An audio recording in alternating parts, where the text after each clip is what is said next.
Hey, everybody. Welcome, welcome. Let's see what's happening here today. Welcome back to Libido Lift Live with me, Dr. Trish Leigh.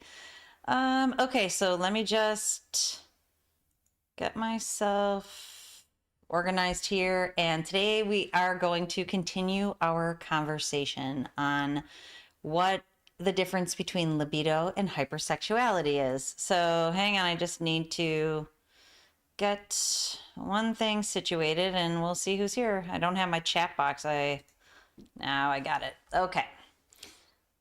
Let's see. King in the house. Glad to see it. Okay. Hi. Let's see what we have here. Let me make the chat box bigger and let us dive in. We've got Saeed. Welcome. I'm glad to have you all here today because we have important discussions to get to. Hey, Colleen from Ontario. Glad you're in the house again. I'm glad. Hopefully, I can, answer more questions, give you more hope, give you more guidance, because that's the name of the game here. Hey, Abel. Hi, let's see, Tenzintrasar. Hopefully I'm not completely messing that up. So let us dive in. I'm glad you're all here today. What we will be discussing is, let's pick up on our conversation of libido versus hypersexuality. And really, I want to talk about how this can lead us into people who are caught up in the compulsion of hypersexuality, can lead into unwanted sexual behaviors. Now, that may be consuming pornography for some, that might be acting out in other ways for others.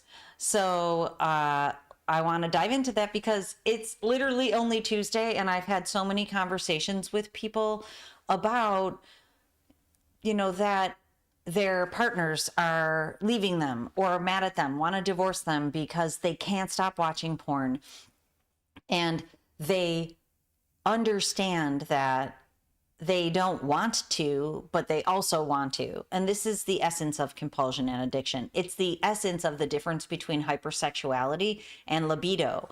So let's just pause there for 1 second. Libido is that you are able to feel aroused and turn on sexuality in the moments where that is what you are doing. That is what's appropriate.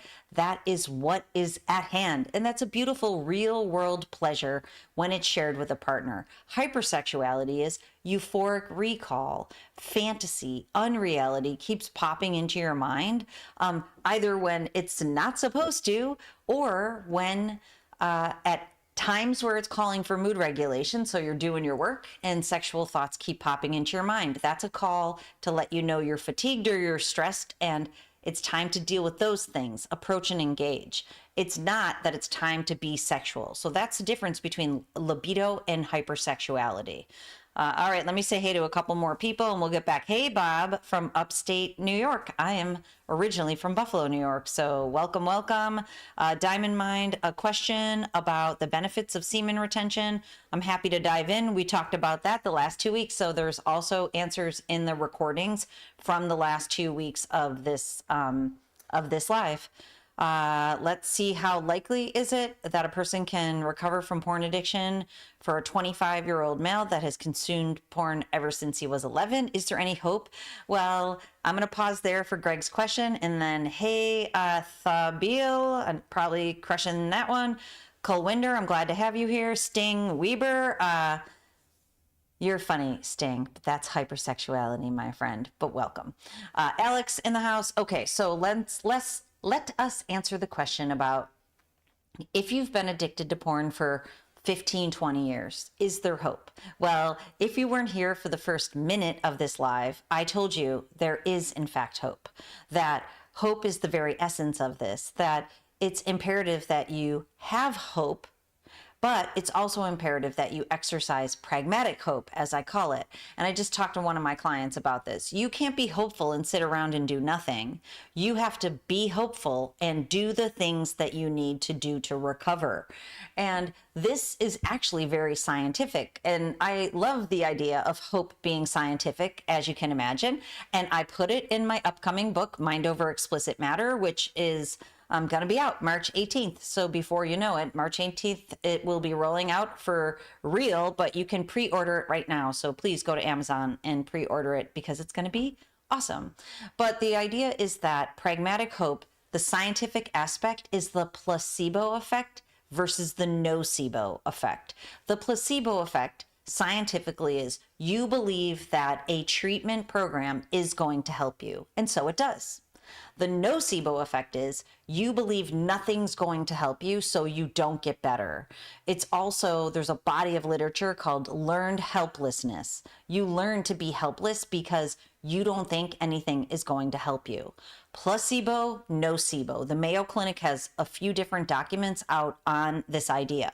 So pragmatic hope is you do a thing knowing it's going to help you. So first and foremost, you can get my book. It is the blueprint to recover from porn addiction, no matter how long you've been addicted. It will help you. Pragmatic hope. You can join the program that I offer. If you don't want to join my program, you can join somebody's program that is scientifically based and that you feel good about helping you. When you have, so to go back to the actual answer to this question, is there hope to recover from porn addiction after decades of porn use? The answer is yes, but it necessitates that you first and foremost address the underlying neurological brain dysfunction. That is at the core. Your brain changed when you found porn. It changed to need more dopamine. We also know that what happens then is that it actually can create what some scientists call an undeveloped or underdeveloped brain. Now, I don't love that terminology, but your brain doesn't actually fully develop to your full potential. So there's millions of people walking around with brains that never fully developed till they're up to their full potential. So going back to Greg's question, if he found porn when he was 11, that means basically his brain was, this is what scientists say, quote unquote, was stunted. Development was stunted at 11. But we know that it was changed to need more dopamine, the seeds of addiction. And if you keep going back, then it becomes difficult. But you need a neurological approach. Then you need a psychological approach to help retrain your mind to think differently. Now, this is the tricky part. It's a distorted mind that's driving it. So you have to regulate your brain first, use your mind in a healthy way, pleasure pathway reset back into the world, then change the way you use your body. So I'm sure somebody's probably putting in the chat box if masturbation's okay. People email me this all the time. They know the answer. They don't want to hear from me that compulsive masturbation is bad for them. A compulsion, a thing you need to do to externally regulate your mood, is not healthy for you. So if you're using your body in that way, we want to change the way you use your body. Pleasure pathway reset back into your world. And then the last piece is social. So it's a neurobiopsychosocial approach, unwire, rewire, hardwire. If you do that, you absolutely can recover from porn addiction, no matter how old you are, no matter how young you were when you found it, no matter how many decades you have had a porn addiction. And before I wrap up, Greg, you know how I know that? Because I help people of all ages, of all lengths of an addiction, of all ages of starting. It can be overcome. You just need the right tools, techniques, strategies, and support. All right, let's see what's happening here in the chat. So, Saeed, thank you for the donation there. Also, hi from India, Garib. Hello, my friend. Let's see. Oh, you're welcome, Diamond Mind. I'm glad you're here, my friend.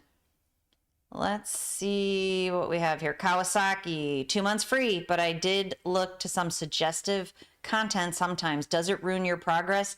I don't love to use the word ruin your progress, Kawasaki, but I want you to think about this. Yes, it's really live, Cyber LA Rudy.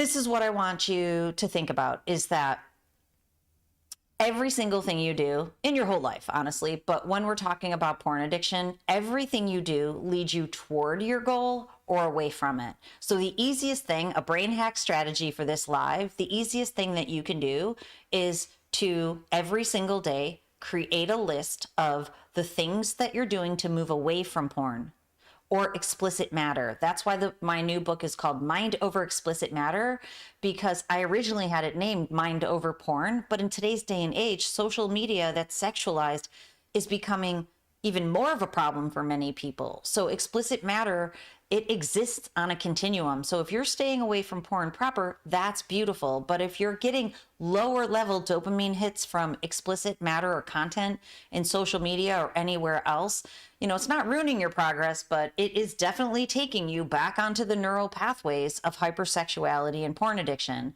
So you make your list every day. What did I do to move away from porn? What did I do to move toward it? Now, getting real world pleasure, the things you like to do, your hobbies, your work, people you like to be with, to hang out with, just laugh, all the things you enjoy to do, pleasure pathway reset into the world. That's going to move you toward your goal. Healthy sexuality with a partner toward your goal.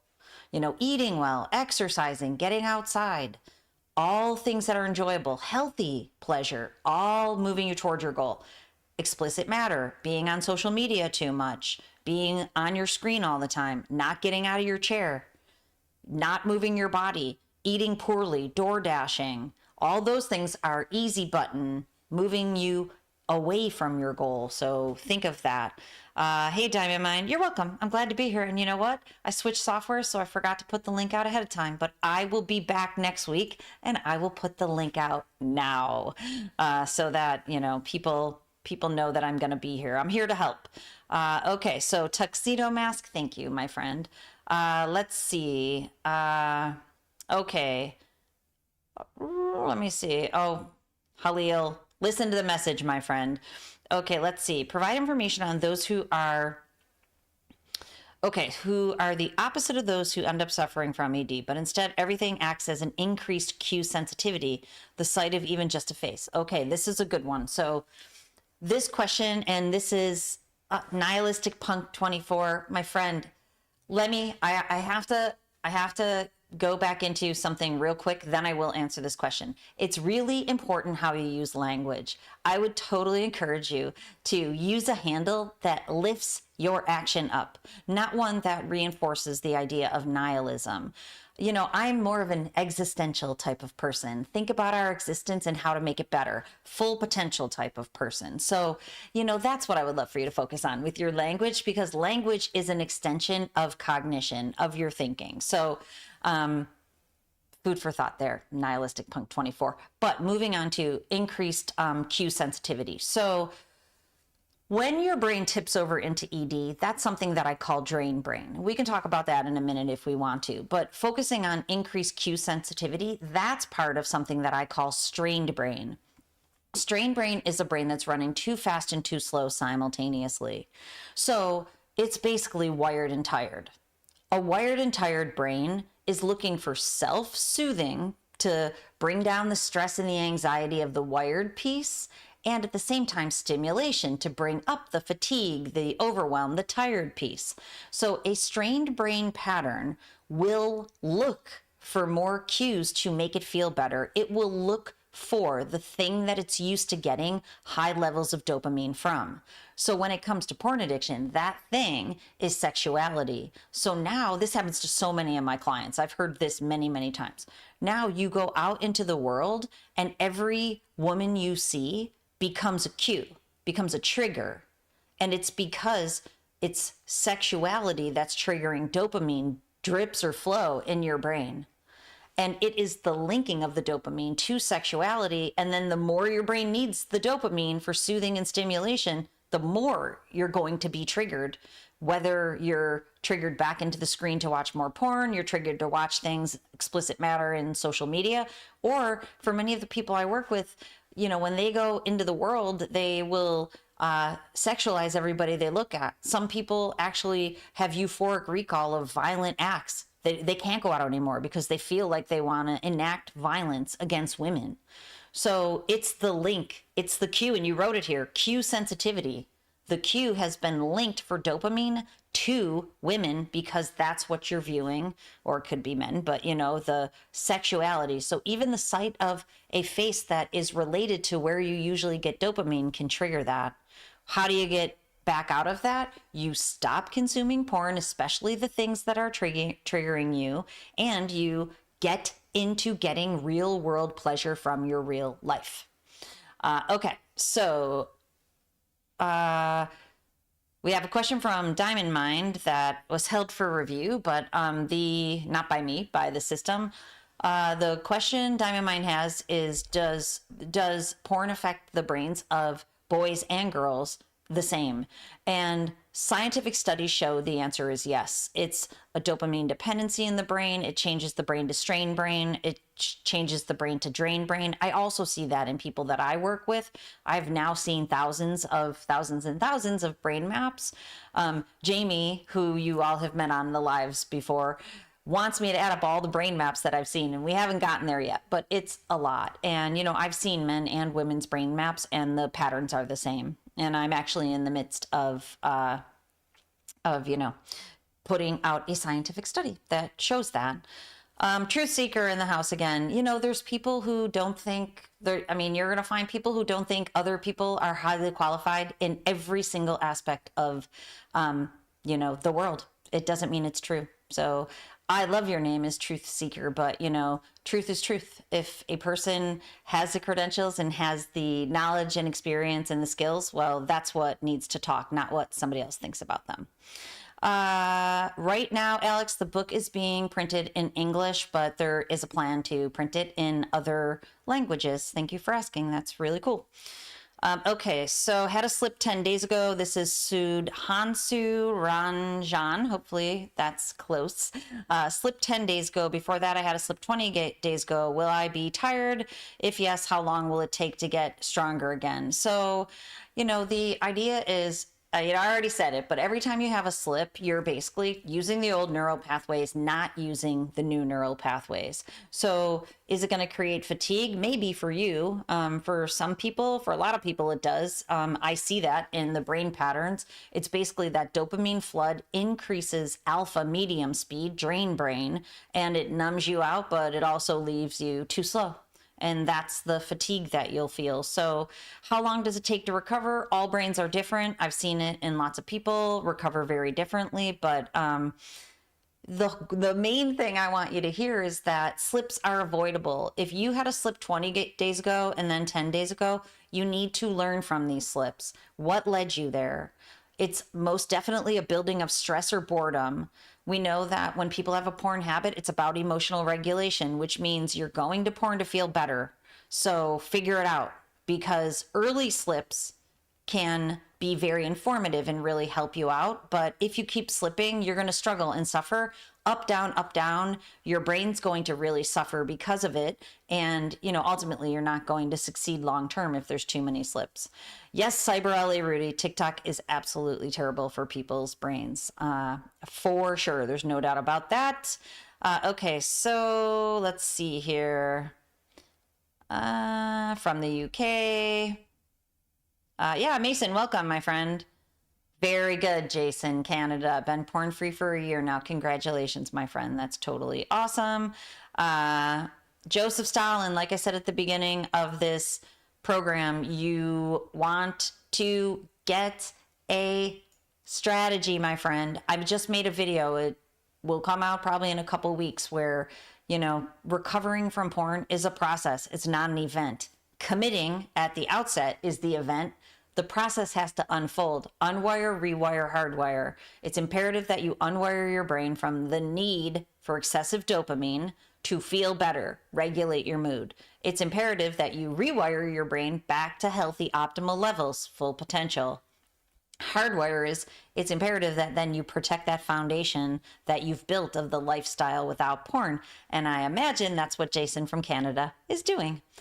Let's see. Okay. Yep. Joseph, it's going to be on Kindle, and I've recorded my book for Audible. So I was actually cracking up like a week ago. because my one brother in particular, so I've told you this before, I have 5 siblings, 2 sisters, 3 brothers. My one brother in particular only listens to Audible these days, like so many people, right? So I said to my husband, the thought of my brother listening to my book about porn addiction in my own voice was cracking me up. So yes, it will be available. Okay, epidemic for men. Yes, it is. Right now, Sergio Sorokin, good question. That, yeah, it is an epidemic for men. Millions and millions of men. I mean, I would probably even venture into the billions, but is it affecting women equally? No, it is not. And, I think the propensity for it is there, but men and women, their brains are, porn affects their brain in the same way, but the need for sexuality is different in men and women. And long story short, like the visual aspect of what is portrayed in porn does appeal to men. For women, it's more erotica, and we see an increase in that. And, you've seen an increase in that in pop culture also. So the propensity is there, but right now it's much more men than women. Though I do work with women, but it's a lot less. And just globally, that's how it is too. Acne, how does acne cause? Okay. Karen or Karan. Acne can be impacted in a way, and I know we're a little off topic here, but I think this is a good idea to talk about, because what people don't realize is that a compulsion like porn can create autonomic nervous system dysfunction. So what I was talking about in terms of strain brain, that's actually a type of ANS. So is drain brain. ANS is autonomic nervous system dysfunction. So basically what that is, there's 2 automatic branches of the nervous system. One is sympathetic, and that's fight or flight or a stress response. And then there's parasympathetic, which is known as rest and relax or rest and digest. So when you're caught up in a porn addiction, it creates dysfunction in this autonomic nervous system. So basically you get caught in sympathetic dominance. You're always in fight or flight. That's the wired. At the same time, you're in too much rest and relax, or you're swinging back and forth between them. That can really change the way that neurotransmitters are flowing in your system, hormones. Acne actually is also a buildup of toxins in the system. When you struggle with autonomic nervous system dysfunction, it can create something called mitochondrial dysfunction. The mitochondria, if you remember back to your 6th grade science class, is the powerhouse of the cell in every single cell, neurons, but also every single cell in your body. The mitochondria have dysfunction. They no longer work properly, and toxins will build up in your body. So it's all a product of all of that, going back to the autonomic nervous system dysfunction that is created. Okay, my friend, I answered it, thankfully, because it's here a lot more. Yep, I saw it. You got it. Hey, Alvaro, welcome. Let's see. 66 days clean. Dan's confused entrance. Wonderful. Congratulations, my friend. Oh, hey, Colwinder. Yeah, we're going to stay on track today because this girl's got a lot of things to do. So let's see what we've got here.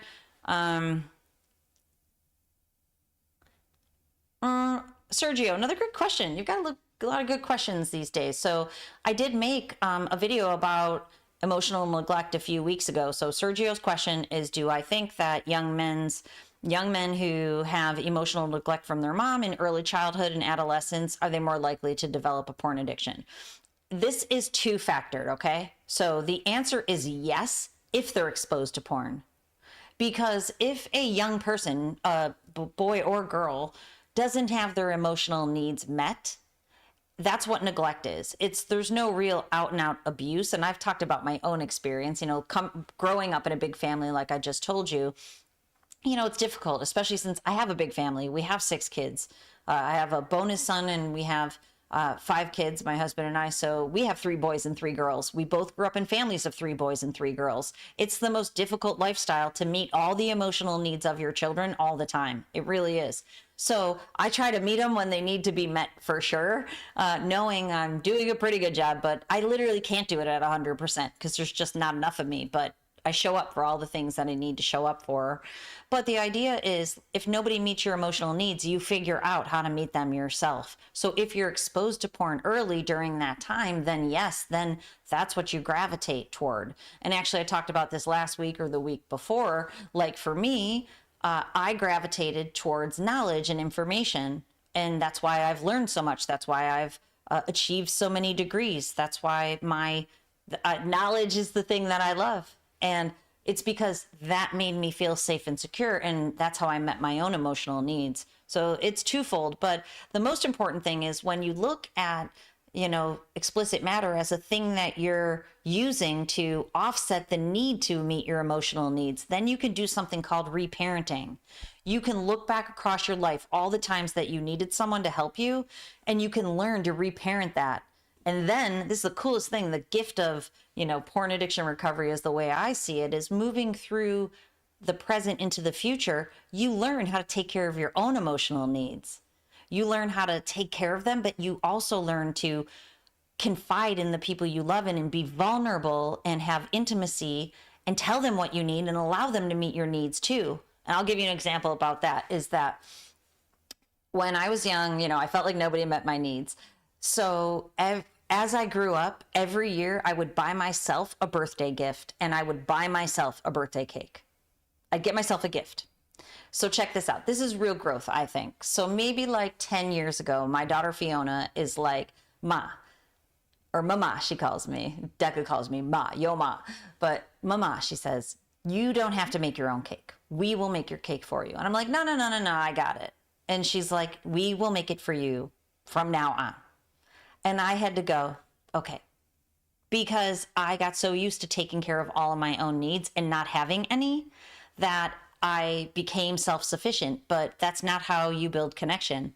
By letting your precious daughter make you a birthday cake and letting the hubs buy me my birthday gifts instead of buying them myself, which admittedly I still do buy myself something, it allows me to be vulnerable. And I can tell my nervous system I'm safe. I'm not at risk of, being abandoned and nobody meeting my needs, because they are meeting my needs now. So you can learn and grow from it big time. Okay, you are all going to make it first, last. You know it. If you set your heart to this and your mind and you use your resources, your time and your energy and your money, usually, you can get recovery is a process, and it is a beginning, a middle, and an end. Oh, Jamie in the house. Hey, James, how are you? Yeah, if you could put the link for Mind Over Explicit Matter, that would be really, really wonderful, because the book's out for pre-order, and we really would love for you to get it, not only to be part of the tribe.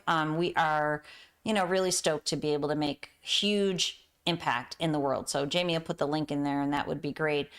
If you purchase the book, we're having the website updated soon. And if you put your receipt number in, then we have some really awesome bonuses too for all the people who've pre-ordered it. We're doing a workshop with me.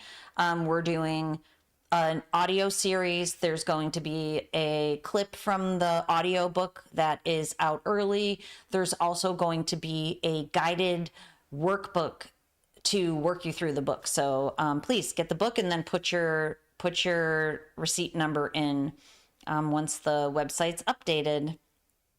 Okay, so let's see. We're staying on track. So we have 2 more minutes. So let me see what we got here. Saeed, yeah, there are techniques that work differently for different people, but I will tell you, there's a formula to this thing. That's what I want people to know. It's systematic. It can be formulaic. There is a formula. And then within the formula, of course, things are individualized, but, putting your smartphone away at time to sleep and setting yourself off for rest is really, really, really important. So,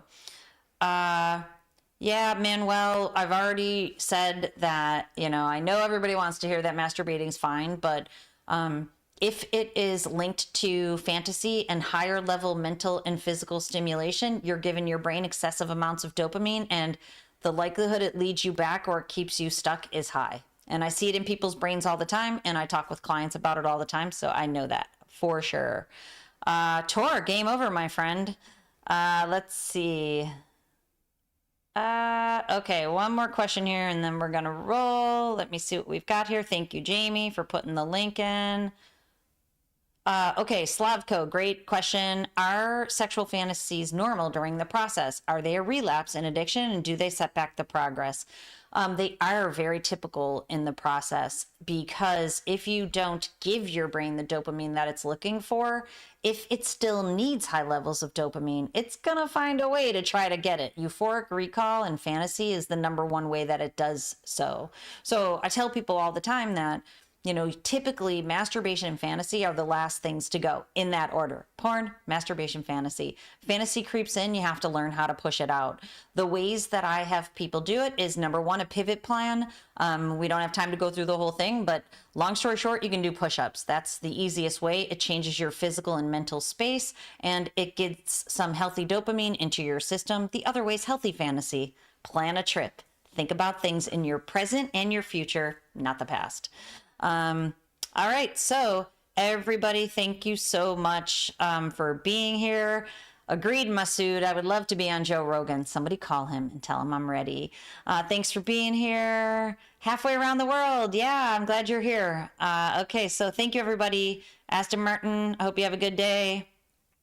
And yeah, Tor from Norway, my friend. I have clients in Norway. Okay, so thank you all for joining me. I'll be back next week. I'm going to program it right now, so the link is in there for you. Let's keep the drive alive. Let's build healthy libido for real world pleasure, driving those pleasure pathways into the real world in your real life while we decrease hypersexuality so that you can get on purpose and rock out your best life at your full potential. So thank you, everybody, for joining me. I totally appreciate it. And I'll see y'all next time. Thanks.